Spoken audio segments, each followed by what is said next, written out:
Assalamualaikum warahmatullahi wabarakatuh. Sobat Khair, bagaimana nih kabarnya anak-anakku sekalian? Semoga kita selalu sehat walafiat dan dijauhkan oleh Allah Subhanahu wa taala dari berbagai macam penyakit dan mara bahaya apapun. Amin Allahumma amin. Bagaimana nih? Sudah siap untuk memulai pembelajaran pada pagi hari ini? Semoga Anda sudah melaksanakan mandi, sholat duha dan juga murojaah ayat suci Al-Quran ya. Oke, sebelum kita mulai pembelajaran pada pagi hari ini, mari kita bersama-sama membaca doa terlebih dahulu. Wahid, Isnaini, Salasa. A'udzu billahi minasy syaithanir rajim.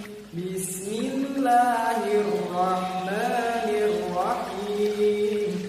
Raditu billahi rabban wa bil islami dinan wa bi Muhammadin nabiyyan wa rasula. Rabbi zidni ilma warzuqni fahma.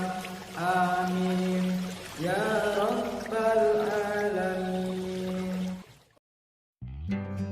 Pada pertemuan minggu yang lalu, kita sudah belajar tentang materi KD 3.1, yaitu surat Al-Kafirun. Kita sudah bersama-sama membaca surat Al-Kafirun beserta artinya. Nah, pada pertemuan kali ini kita akan melanjutkan materi surat Al-Kafirun, yaitu isi kandungan pokok surat Al-Kafirun. Tujuannya agar Ananda dapat memahami isi pokok kandungan dari surat Al-Kafirun. Oke, langsung saja yuk kita simak videonya berikut ini. Isi pokok kandungan surat Al-Kafirun. Isi pokok surat Al-Kafirun mengajarkan tentang cara bersikap menghadapi perbedaan keyakinan beragama.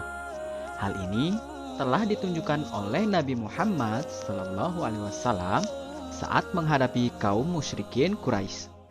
Nabi Muhammad selalu mendakwahkan kebenaran ajaran Islam kepada kaum musyrikin Quraisy dengan lemah lembut.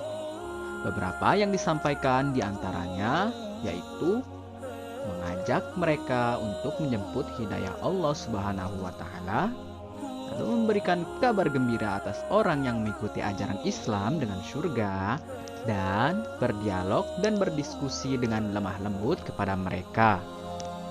Nabi Muhammad SAW menyampaikan bahwa Tuhan yang disembahnya dan pengikut-pengikutnya bukanlah apa yang disembah oleh orang-orang kafir. Nabi Muhammad tidak akan menyembah apa yang disembah orang-orang kafir. Tugas Nabi Muhammad di muka bumi ini sebagai pemberi kabar gembira dan peringatan. Dengan adanya perbedaan, setiap orang harus mempunyai sikap tasamuh atau toleransi terhadap orang lain. Toleransi sangat dibutuhkan untuk menjaga hubungan baik antar sesama demi terciptanya persahabatan, persaudaraan, dan persatuan masyarakat. Maka dari itu, kita harus bersikap toleransi dalam kehidupan sehari-hari. Toleransi adalah sikap yang tidak menyimpang dari aturan, di mana seorang menghargai atau menghormati setiap tindakan yang dilakukan oleh orang lain. Toleransi dalam kehidupan ini terbagi dalam dua bentuk. Yang pertama, toleransi sesama agama, yaitu toleransi yang diperbolehkan baik dalam segi ibadah maupun muamalah.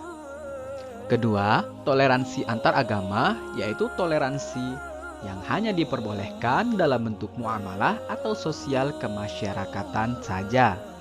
Toleransi bukan berarti membiarkan saudara kita melakukan kejahatan. Apabila ada saudara kita seiman yang melakukan kejahatan, kita diwajibkan mengingatkannya dengan memberikan nasihat. Toleransi tidak diperbolehkan jika melanggar aturan agama. Toleransi bukanlah mengorbankan keyakinan kita karena suatu kebenaran. Akan tetapi, toleransi adalah menghargai perbedaan yang dilandasi suatu alasan. Antar pemeluk agama dilarang memaksakan kehendak kepada orang lain untuk memeluk agama mereka. Sebagaimana firman Allah Subhanahu wa taala dalam surat Al-Baqarah ayat 256. Bismillahirrahmanirrahim. لا إكراه في الدين قد تبين الرشد من الغي. Artinya, tidak ada paksaan dalam menganut agama Islam. Sesungguhnya telah jelas perbedaan antara jalan yang benar dengan jalan yang sesat. Pembiasaan sikap toleransi terhadap orang lain dapat kita lihat pada contoh berikut. Menghargai adanya perbedaan, menjalin persahabatan dan persaudaraan, menyadari bahwa perbedaan adalah suatu hal yang pasti dan merupakan sunatullah, mengedepankan sikap sopan, santun, ramah, dan lemah lembut dalam hidup bermasyarakat, menjadikan perbedaan sebagai sarana untuk berlomba dalam mencapai kebaikan bukan perpecahan. Sikap toleransi yang dapat diterapkan dengan baik akan terwujud hal-hal sebagai berikut. Suasana harmonis, hidup rukun, dan tentram.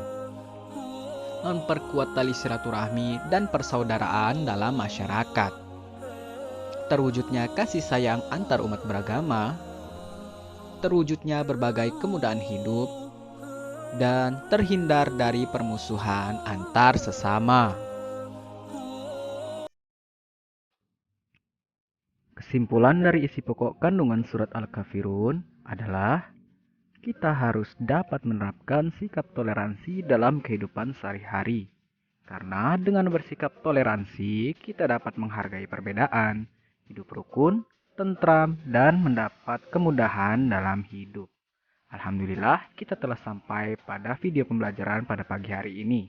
Untuk tugas Ananda di rumah yaitu sebagai berikut.